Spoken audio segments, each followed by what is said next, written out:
Alors, bien le bonjour tout le monde dans ce lieu fort agréable, dans cette matinée fort agréable, devant le buste de Camille Lorrain, père de la Charte de la langue française. Il doit y avoir quelques inquiétudes pour le rejeton. N'empêche que c'est une cause qui a encore plus de potentiel d'être gagnée que de ne pas l'être. Je vais probablement déranger un peu avec certains propos. Une communauté majoritaire souhaite toujours l'intégration de la communauté minoritaire. Et prétendre le contraire a quelque chose d'hypocrite. Il y a deux cas qui me viennent évidemment à l'esprit. Il y a le cas de la communauté majoritaire anglophone d'Amérique du Nord et du Canada qui souhaite, de façon pas nécessairement malveillante, peut-être tout à fait bienveillante, que les francophones arrêtent d'être des tannants, qui ont des revendications pour la perpétuation et la durée de leur langue, que nous, on ose même dire être une langue nationale.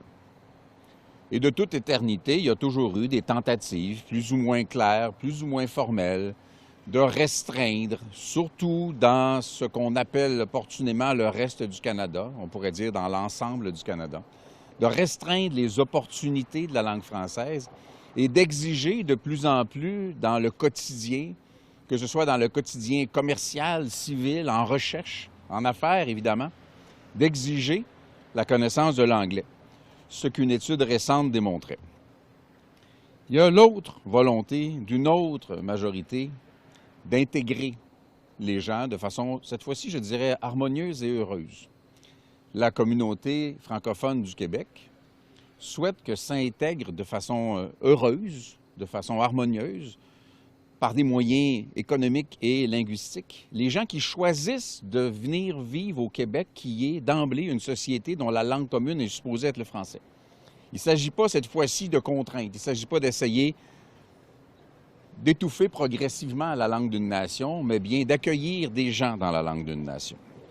Ces gens-là le font par choix, tandis que dans le cas de la langue française en Amérique, on est, 260 ans plus tard, dans une situation qui est héritée de la conquête. Or, plus la ville de Montréal, entre toutes, s'anglicise, plus la société civile s'anglicise, plus l'anglais devient dominant, plus le français recule.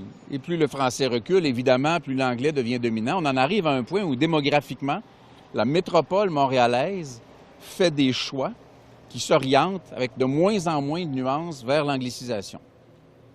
Le cas de la langue de travail est patent. Dans le fond, le vrai critère pour devoir travailler en anglais, c'est quoi? C'est que le boss veuille travailler en anglais. Pourquoi est-ce que je dois connaître l'anglais si je veux travailler dans bien des cas à Montréal, une majorité de cas? Parce que sacrée bonne chance que mon boss, pour un certain nombre de ces cas-là, veuille s'adresser à moi en anglais. Et ça, c'est contraire à l'esprit même d'une société qui a décidé de perpétuer sa langue. C'est contraire à l'idée d'une société qui a affirmé qu'on pouvait faire des affaires en français, qu'on pouvait faire du commerce en français, et que le français pouvait être autre chose qu'une langue folklorisée pour favoriser le tourisme. Le gouvernement du Québec a annoncé son intention d'intervenir pour que la Charte de la langue française s'applique aux institutions qui sont sous juridiction fédérale. Et on parle de plus de 200 000 travailleurs au Québec. Le Bloc supporte avec enthousiasme cette initiative du gouvernement québécois et je m'attends à ce que ce soit largement bien reçu par les élus de l'Assemblée nationale du Québec. Le Bloc québécois avait déposé au Parlement fédéral en 2019 une loi similaire. La loi ne s'est rendue absolument nulle part. Tout le monde, incluant, vais-je mentionner au passage, le nouveau chef plein de mamour des conservateurs, tout le monde avait voté contre. Nous allons de nouveau déposer cette loi-là en convergence avec ce que fait l'Assemblée nationale du Québec.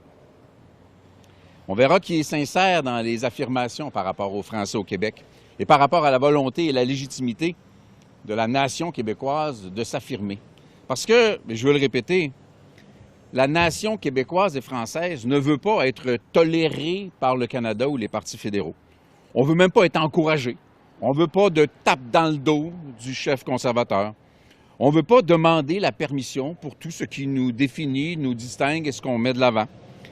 On prend ce qui nous appartient comme nation, et c'est le droit d'être une nation francophone qui va agir en conséquence, incluant, oui, bien sûr, dans le respect des droits historiques de la minorité anglophone historique, mais dans le désir de prendre notre responsabilité à l'endroit des gens issus de l'immigration, c'est-à-dire de leur offrir un outil fondamental d'intégration au Québec, et c'est la connaissance de la langue française.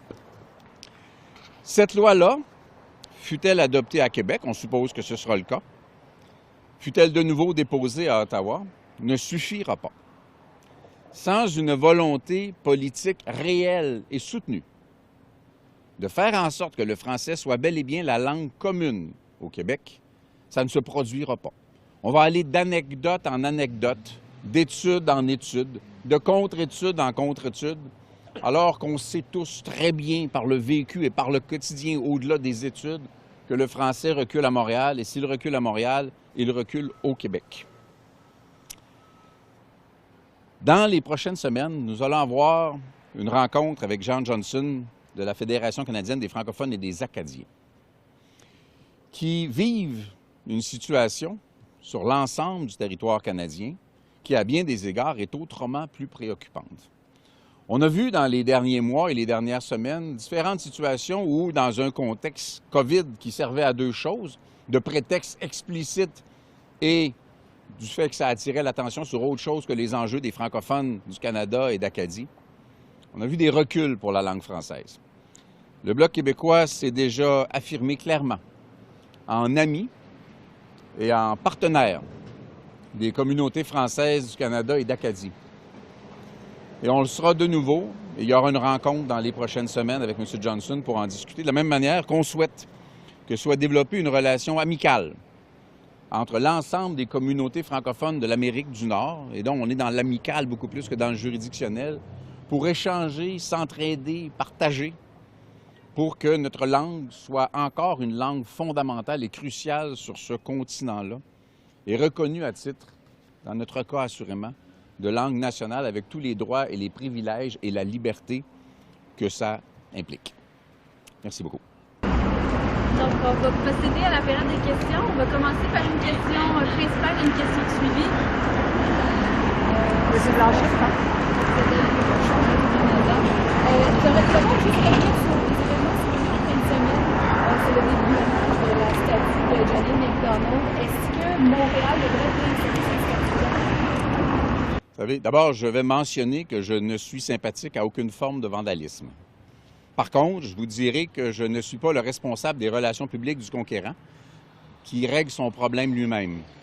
J'ai vu passer, par contre, que M. Kenney souhaitait avoir la statue. Moi, je suis prêt à la mettre dans une belle caisse avec des plumes. Je le laisserai fournir le goudron et ça partira là-bas. Et on pourrait même envisager que tant le nom du parc que la statue qui y figurerait soit plus proche d'un Louis Riel que d'un Johnny McDonald. Dans l'intervalle, je suis convaincu que les autorités vont prendre les décisions qu'il faut et je continuerai à ne pas cautionner le vandalisme, mais une manifestation pacifique qui aurait passé le même message aurait été bien accueillie. Monsieur Blanchet. Il y a beaucoup de questions qui sont différentes en partie. Comment est-ce que votre travail avec le Vous savez, en politique, une des choses les plus importantes qu'on peut faire pour protéger ou mettre de l'avant une idée, c'est la dire, l'articuler et la répéter. Je ne me fais pas d'illusions. Le Parlement fédéral risque assez peu de voter en soutien d'une loi qui va affirmer, faire en sorte que le fédéral ne s'objecterait pas à ce que la Charte de la langue française s'applique aux juridictions dites fédérales. Maintenant, ce sera révélateur. Les Québécois, qui sont l'objet de toute espèce de sollicitation et d'appel du pied, vont bien réaliser, en voyant qui se lèvera ou pas dans le Parlement, qu'il n'y a qu'une seule formation politique qui défend le français au bénéfice de la nation québécoise, et c'est le Bloc québécois. Le reste, c'est entre le slogan et les mamours temporaires. Oui, Monsieur Blanchet. Vous avez parlé de l'exigence de l'anglais au travail, comme ça voulait forcément dire que l'employeur, j'ai enlevé ça, vous allez peut-être pas m'entendre sinon, que ça voulait forcément dire que l'employeur avait l'intention de travailler en anglais. Mais est-ce que vous sautez pas un peu trop? C'est vous qui l'avez fait. J'ai dit un certain nombre d'entre eux. J'ai dit un certain nombre d'entre eux. Précisément, dans ma tête, je disais, il faut que je dise un certain nombre d'entre eux pour ne pas que ce soit généralisé. Mais il y a, à Montréal, on serait bien naïf de ne pas reconnaître cette réalité, un nombre très, très, très important, qui n'est pas chiffré scientifiquement, d'employeurs qui interpellent leurs employés en anglais et qui, conséquemment, souhaitent que l'employé parle anglais, soit capable de parler anglais. On est beaucoup dans le « au cas où », on est beaucoup dans le « pourquoi pas le demander », parce que personne ne viendra protéger le fait qu'il est légitime pour quelqu'un sur un territoire national de parler la langue nationale. Ici, on est dans une situation où on nous demande de maîtriser une autre langue que la langue nationale. Je vous laisse imaginer ce que ça donnerait si moi, j'ouvrais une entreprise à Stockholm et j'exigeais des employés de cette entreprise-là qu'ils parlent le français en plus de parler le suédois. Et quant au projet de loi dont vous parlez pour assujettir les entreprises de juridiction fédérale au Québec à la loi 101, je crois que j'ai arrêté de compter le nombre de fois où le Bloc québécois a proposé des projets de loi en ce sens-là au Parlement fédéral et d'autres interventions d'autres natures, des motions, etc. Est-ce qu'il y a quelque chose de différent cette fois-ci? Est-ce qu'il y a des conditions? Énormément. L'Assemblée nationale du Québec risque fort d'adopter une loi qui dira la même chose.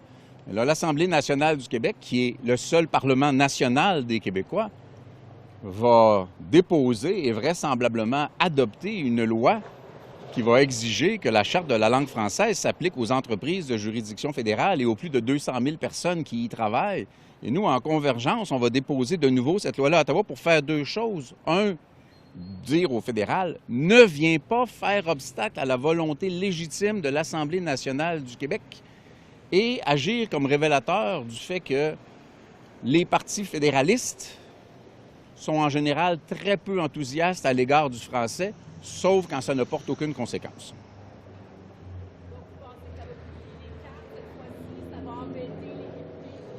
Non, ça va clarifier les cartes. Ça va clarifier les cartes. Le Bloc québécois, l'Assemblée nationale du Québec sont favorables à ce que la Charte de la langue française s'applique aux entreprises sous juridiction fédérale. Ça, c'est clair. Et on va avoir une révélation à l'effet que les autres ne sont pas favorables à ça. Ce sera aussi clair et les Québécois auront l'occasion, plus tôt que tard, si on a un mot à dire là-dessus, de se prononcer sur les porteurs d'une idée et de l'autre. Merci. D'autres questions? Oui, moi j'ai une question. C'est seulement pour les médias. Qu'est-ce que tu en penses à propos des Amérindiens? Ça va me faire un plaisir d'en parler dans un point de presse une fois là-dessus. Je vous souhaite une bien belle journée. Réciproque. Avez-vous une autre question? Une dernière question. Marc montre une hausse des cas de COVID au pays, au Québec, en Ontario. Est-ce que vous pensez que c'est toujours une bonne idée de chercher la prise de parti? Le directeur général des élections a publié il y a quelques jours une information à l'effet que le cas échéant, les gens seraient appelés à voter sur plusieurs jours. Il existe un certain nombre de mesures de distanciation. Maintenant, on peut établir hors de tout doute que, bien sûr, plus il y a des contacts entre les gens, plus il y a un risque d'augmentation des cas. Ça n'a pas besoin d'avoir un doctorat en épidémiologie pour le dire. On est dans une période où, avec notamment la rentrée scolaire, il va y avoir davantage de contacts entre les gens. Si d'aventure une élection devait se produire cet automne, je suis assez peu confiant parce que le nouveau chef conservateur a essentiellement dit au premier ministre « Je vous demanderai rien et je vais voter pour le discours du trône », ce qui est un changement dans l'attitude chez les conservateurs. Je ne suis pas très optimiste que ce soit cet automne, mais en même temps, nous-mêmes, on a dit « Attendons au moins de voir ce que contiendra le discours du trône pour voir si oui ou non on déposera une motion de blâme à l'encontre du gouvernement. Et si jamais c'est le cas, on sait, parce que le directeur des élections y veille, qu'il y a une manière de procéder à une élection générale qui soit sécuritaire. Messieurs, dames, merci beaucoup et au plaisir.